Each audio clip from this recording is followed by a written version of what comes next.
அப்போ அவங்கள கைது செய்யலையாப்பா? திமுககாரர்கள் ஆர்ப்பாட்டத்திற்கு வந்தவர்களை கைது செய்ததா இல்லையா தமிழக காவல்துறை? அப்போ திமுக ஆர்ப்பாட்டத்துக்கு எப்போ வேணாலும் அனுமதி, பாஜக மற்றும் எதிர்க்கட்சிகளின் ஆர்ப்பாட்டத்திற்கு எப்பொழுதுமே அனுமதி கிடையாது. அது மட்டும் இல்லை, பெண் தலைவர்கள் தங்களது கோரிக்கையை பெண்களுக்கு பாதுகாப்பு வேண்டும் என்று தமிழக தெருக்களில் இறங்கி போராடுவதற்கு அனுமதி கிடையாது. ஆக அண்ணன் ஸ்டாலின் தலைமையில் என்ன ஆட்சி நடந்து கொண்டிருக்கிறது என்று எனக்கு தெரியவில்லை. ஒரு சர்வாதிகார ஆட்சி. திமுக நினச்சா போராடலாம், அண்ணன் வைகோ நினச்சா டங்ஸ்டன், அந்த பிரச்சனை தீர்ந்து போச்சு. மத்திய அரசு தமிழக மக்களுக்கு எதிரான மனநிலையில் நாங்கள் என்றுமே இல்லை என்று சொல்லியாகிவிட்டது. மதுரையில் டங்ஸ்டனுக்கு அவரோட ஆர்ப்பாட்டத்துக்கு அனுமதி. திருமாவளவன் அவர்கள், அண்ணன் திருமாவளவன் அவர்கள், மரியாதைக்குரிய அமித்ஷா அவர்கள், அம்பேத்கர் அவர்கள் நாங்கள் மதிக்கிறோம் என்று விவரம் சொல்லிவிட்ட பிறகும் அவர்கள் ஒரு ஆர்ப்பாட்டம்.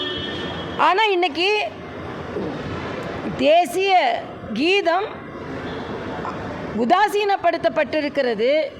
அதற்கு ஆளுநர் ஒரு கண்டனத்தை தெரிவித்தால், ஆனால் நீங்கள் அவரை எதிர்த்து ஆர்ப்பாட்டம் செய்வதற்கு அனுமதி, எல்லா இடங்களிலும் அனுமதி. நாங்கள் ஆர்ப்பாட்டம் செஞ்சால் சட்டம் ஒழுங்கு பாதிக்கப்படும், ஆனால் அவங்க ஆர்ப்பாட்டம் செஞ்சால் சட்டம் ஒழுங்கு பாதுகாக்கப்படுமா? இப்போ என்ன ஆட்சி இங்கே நடந்து கொண்டு இருக்கிறது? அதுவும் ஆளுநரை எதிர்த்து பிரிவினைவாதத்தை தூண்டுகிறார் என்று. எங்கேயானும் தேச ஒற்றுமைக்கான தேசிய கீதத்தை மரியாதை கொடுங்கள் என்று சொன்னால் அது பிரிவினைவாதம் என்று புதிய அர்த்தத்தை தமிழக அரசு தான் கற்பிக்க முடியும். அதனால் அண்ணன் ஸ்டாலின் தலைமையில் உள்ளவர்கள் இன்னைக்கு வேங்கை வயல் பிரச்சனை நீங்கள் தீர்த்தீங்களா? இன்னைக்கு ஆண்ட பரம்பரைன்னு உங்களோட அமைச்சர் ஒருவரே ஜாதிய பாகுபாடோடு பேசுகிறார், அதை கண்டிச்சிங்களா? ஆக வேறுபாடையும் பிரிவினையையும் ஏற்படுத்துவது தமிழக முதலமைச்சர் அவர்கள் தான், அதை கண்டிக்காதது. ஆனால் அதே நேரத்தில் ஆளுநர் ஒரு கோரிக்கை வைத்தார், அதுவும் தேசிய கீதத்திற்காக ஒரு கோரிக்கை வைத்தார். அதை நிராகரித்து விட்டு இன்னைக்கு அவருக்கு எதிராகவே ஆர்ப்பாட்டம். அப்போ தமிழகத்தில் கொழுந்து விட்டு எரிந்து கொண்டிருக்கின்ற பெண்களுக்கு எதிரான குற்றங்கள், அதை மறைப்பதற்காக இன்னைக்கு ஆர்ப்பாட்டம் செய்கிறீர்கள். அதனால் தமிழக அரசின் இந்த நிலைப்பாடை நான் வன்மையாக கண்டிக்கிறேன். தமிழக அரசு பதில் சொல்லி ஆக வேண்டும். சென்ற 10 நாட்களில் ஆயிரக்கணக்கான தலைவர்களும் தொண்டர்களும் கைதாகினார்கள், அனுமதி மறுக்கப்பட்டது. ஆக தமிழக தெருக்களில் எதிர்க்கட்சிக்கு அனுமதி மறுப்பு, ஆனால் ஆளும் கட்சிக்கு அனுமதியா என்ற ஒரு கேள்வியை நீங்கள் எந்த நிலையில் அவர்களுக்கு என்னைக்கு அவங்க அனுமதி கொடுத்தாங்க? நாங்கள் ஆர்ப்பாட்டம் கொடுத்த கூட 5 நாளைக்கு முன்னால் நீங்கள் அனுமதி பெறணும்னு சொல்கிறீங்க. நேற்று அனுமதி பெற்று இன்று எப்படி ஆர்ப்பாட்டம் நடத்துகிறார்கள்?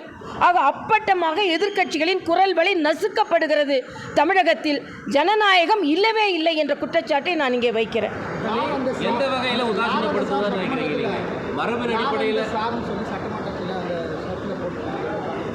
அதாவது தமிழ்நாட்டில் யார் அந்த சார் அப்படின்னு தேடும்போது யார் அந்த பாட்டி அப்படின்னு தேடிக்கொண்டு இருக்கிறார்கள். அதாவது எப்படி கருத்து சுதந்திரம் நசுக்கப்படுகிறதுன்னு ஒரு வயசான அம்மா பார்த்துட்டு அவங்களுக்கு ஏதோ கோபம். ஏன்னா பொங்கல் தொகுப்பில் ஒரு ரூபா கொடுக்கலையே, ஒரு 1000 ரூபா கொடுத்தா என்ன? அவங்க ஏதோ ஒரு கோபத்தில் முதலமைச்சர் மீது ஒரு கோபத்தை காண்பிக்கிறார்கள். அதை ஒரு அரசியல் சாராத ஒரு தம்பி படம் எடுக்கிறாரு, அவரை கைது பண்ணுறாங்கன்னா நீங்கள் கருத்து சுதந்திரத்தை எந்த அளவிற்கு நசுக்குகிறீர்கள்? நீங்கள் தான் கருத்து சுதந்திரத்தை பற்றி பேசுகிறீங்க. இப்போ அந்த பையனை கைது செய்தாச்சு, இப்போ அந்த எதிர்ப்பை தெரிவித்த பாட்டி யாருன்னு தேடிக்கொண்டே இருக்கிறார்களாம். அதனால் எதிர்க்கட்சிகள் யார் அந்த சார்னு கேட்குறாங்க, ஆளும் கட்சி யார் அந்த அம்மானு பாட்டின்னு கேட்டுக்கொண்டு இருக்கிறார்கள். அதனால் கருத்து சுதந்திரம் நசுக்கப்படுகிறது. யார் அந்த சார்னா, அந்த பாதிக்கப்பட்ட பெண் சொல்லியாச்சு, விசாரணைகள் வந்தாச்சு. ஆனால் ஏன் நீங்கள் ஓடி ஒளிகிறீர்கள்? இன்னைக்கு வரைக்கும் முதலமைச்சர் அவர்கள் வரம்பு மீறி ஆளுநரை பற்றி ஒரு ட்வீட் போடுறார். ஆனால் அண்ணா பல்கலைக்கழகத்தில் பாதிக்கப்பட்ட பெண்ணைக்கு நியாயம் கிடைக்க வேண்டும் என்று ஏன் நீங்கள் யாரும் வாயை திறக்க மாட்டேன்றீங்க? சகோதரி கனிமொழி சொல்கிறாங்க, அதான் ஏற்கனவே விசாரணை நடந்துட்டு இருக்குதே, அப்புறம் எதுக்கு நீங்கள்லாம் போராடணும்? அப்போ இன்றைக்கி ஏன் ஆளுநரை எதிர்த்து போராடுறீங்க? ஏற்கனவே நேற்று அதற்கான பதிலை சொல்லிட்டீங்கல்ல, தப்பான பதிலை சொல்லிட்டீங்கல்ல, அப்புறம் எதுக்கு இன்றைக்கி ஆர்ப்பாட்டம் பண்ணுறீங்க? யாரை எதிர்த்து ஆர்ப்பாட்டம் பண்ணுகிறீர்கள்? உங்கள் ஆட்சியை எதிர்த்தே ஆர்ப்பாட்டம் பண்ணுகிறீர்களா? ஆக இது மிக தவறான போக்கில் தமிழக அரசு சென்று கொண்டிருக்கிறது என்பதற்கு சமீபத்திய நிகழ்வுகள் ஒரு சான்று என்பதை நான் தெரிவித்துக் கொள்கிறேன். பொங்கல் வருகிறது, பொங்கல் தொகுப்பு, பொங்கலுக்கு அவர்கள் தொகை கொடுக்கணும், அவங்களுக்கு செலவு தொகை, பொங்கலுக்கான கொண்டாட்ட தொகை எங்கே? அதை கொடுக்க மாட்டாங்க. ஏன்னா சூரியன் உதிக்கும் போது அந்த பொங்கலுக்கு உள்ள சூரியன் உதிக்கும் போது கொடுத்தா தேர்தல் சூரியன் உதிக்கும் போது அவங்க மறந்துடுவாங்களாம். அதனால் எல்லாவற்றையுமே தேர்தல் கண்ணோட்டத்தோடு பார்த்து கொண்டு இருக்கும் பொழுது 2026 உங்களுக்கு மிகப்பெரிய அடியை தரும் என்பது எனது கருத்து. எந்த வகையில் தேசிய கீதம் வந்து இல்லை, அதுக்கு எல்லாம் எக்ஸ்பிளனேஷன்லாம் சொல்லியாச்சுப்பா. மரபு மீறணும்னு சொல்லிருக்கீங்க. இல்லை, மரபு மீறல் இல்லை. நான் என்னன்னு கேட்குறேன். திமுக திராவிட முன்னேற்ற கழகம் தேசியத்தின் மீது எவ்வளவு அக்கறை கொண்டார்கள் என்று எல்லாருக்குமே தெரியும். சுதந்திரமே இங்கே வேண்டான்னு சொன்னவங்க. அதே மாதிரி தங்களது கட்சி அலுவலகத்தில் சுதந்திர தினத்திற்கும் குடியரசு தினத்திற்கும் தேசிய கொடியை ரொம்ப நாள் கழித்து தான் இன்றைக்கி ஏற்றுறாங்க. சரி, உங்கள் தமிழ்தாய் வாழ்த்தோட அன்பு எங்களுக்கு தெரியும். 70லிருந்து பல முறை ஆட்சிக்கு வந்தும் 1991 தானே தமிழ்தாய் வாழ்த்து அதுவும் மரியாதைக்குரிய ஜெயலலிதா அவர்கள் ஆட்சியில் தானே அது வந்திருக்குது. இடையில ஏன் தமிழ்தாய் வாழ்த்தை மறந்தீங்க? ஏன் மறந்தீங்க? அப்போ உங்களுக்கு வேணுன்றப்போ அப்போ இன்னொன்று கேட்குறேன். மரியாதைக்குரிய முதலமைச்சர் கலந்து கொண்ட நிகழ்ச்சியிலேயே தமிழ்தாய் வாழ்த்து பாடலையே. அப்போ என்ன வரம்பை நீங்கள் மீறுறீங்க? எல்லாத்துக்கும் மேலேங்க கருப்பு துப்பட்டா போட்டால் உங்களுக்கு என்னங்க? ஆடை எங்களது உரிமை, நாங்கள் என்ன சாப்பிடணுன்றது எங்களோட உரிமைன்னு பேசிக்கிட்டு இருந்தீங்களே. அப்போ எங்கள் வீட்டு தமிழ் பெண்கள் உங்கள் நிகழ்ச்சிக்கு துப்பட்டா போட்டு வர முடியாதுன்னா என்ன ஆட்சிங்க நடக்கிறது? கருப்பு துப்பட்டா வந்து ஏன் பயப்படுறீங்க? எல்லாவற்றையும் பார்க்க பயந்து ஆளுநரை பார்த்தா பயம், ஆளாளை பார்த்தா பயம், எதிர்கட்சியை பார்த்தா பயம், பெண்களை பார்த்தால் பயம், பெண்களோட துப்பட்டா பார்த்தா பயம், பெண்களோட கருப்பு துப்பட்டா பார்த்தா பயம்.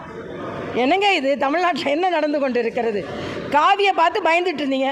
ஓகே, அது எங்களோட நிறம்னு நாங்கள் வந்து அனுமதித்தோம். ஏன்னா காவியை பார்த்தாலே உங்களுக்கு பயம். ஆனால் கருப்பை பார்த்து இப்போ ஏன் பயப்பட ஆரம்பிக்கிறீங்க? கருப்பு துப்பட்டாவை பார்த்து ஏன் பயப்பட ஆரம்பிக்கிறீங்க? ஹிஜாப் போட்டதுக்கு அது போட்டு தான் வரலாம், அது அவங்க உரிமைன்னு நீங்கள் சொன்னீங்கல்ல, நாங்களும் அதில் தலையிடல. ஆனால் எனக்கு துப்பட்டா போடுவதற்கு தமிழகத்தில் உரிமை இருக்கிறதா இல்லையா? எதிர்க்கட்சிகளுக்கு ஆர்ப்பாட்டம் நடத்துவதற்கு உரிமை இருக்கிறதா இல்லையா? ஆளுநருக்கு தனது கருத்தை சட்டமன்றத்தில் சொல்வதற்கு உரிமை இருக்கிறதா இல்லையா? எல்லா உரிமையும் பறிக்கப்பட்டிருக்கிறது தமிழகத்தில். அதனால் தமிழகத்தில் மினி எமர்ஜென்சியே நடக்கிறது என்று நான் சொல்லுவேன். நீங்களும் வந்து மாநில ஆளுநராக இருந்திருக்கீங்க, அப்போ மாநில பாடலுக்கு முக்கியத்துவம் கொடுத்துருக்கீங்களா? இல்லை, 2 பாடலுக்குமே முக்கியத்துவம் கொடுத்துருக்கோம். இவர் வந்ததுக்கு அப்புறம் தான் மாநில பாடல் வந்து பெரும்பாலான புறக்கணிக்கிறதா சொல்கிறாங்க. அண்ணன் கடைசியாக தான் பாட வேண்டியது முன்னாடி. இல்லை, அது வந்து ப்ரொசீஜர், அது நீங்கள் தான் சொல்லியிருக்கீங்க. ஆனால் நான் மாநில ஆளுநராக இருந்தப்போ புதுச்சேரியில் தேசிய கீதத்தோடு தான் கார்ட் ஆஃப் ஆனர் கொடுப்பாங்க. இப்போ அது கூட ஒன்று சர்க்குலேட் பண்ணிகிட்டு இருக்காங்க. நீ தமிழ்தாய் வாழ்த்து பார்த்துன உடனே தானே நீ ஆரம்பித்தேன்னு. இல்லை, நான் அந்த இதே வச்சுருக்கேன், நோட்டீஸ் எனக்கு கொடுத்தது. ஆளுநர் வருவார்கள், வந்து தேசிய கீதத்தோடு வரவேற்கப்படுவார்கள், பின்பு தமிழ்தாய் வாழ்த்து பாடப்படும், ஆளுநர் உரையை ஆரம்பிப்பார். நான் என்ன கேட்குறேன், ஒரு தேசிய கீதத்தை வைத்து ஒரு தேசியத்தை வைத்து நீங்கள் இவ்வளோ பிரச்சனை பண்ணுமோ? அன்றைக்கி ஆர்ப்பாட்டம் பண்ணுற அளவுக்கு என்ன ஆர்ப்பாட்டம்னு நான் கேட்குறேன்.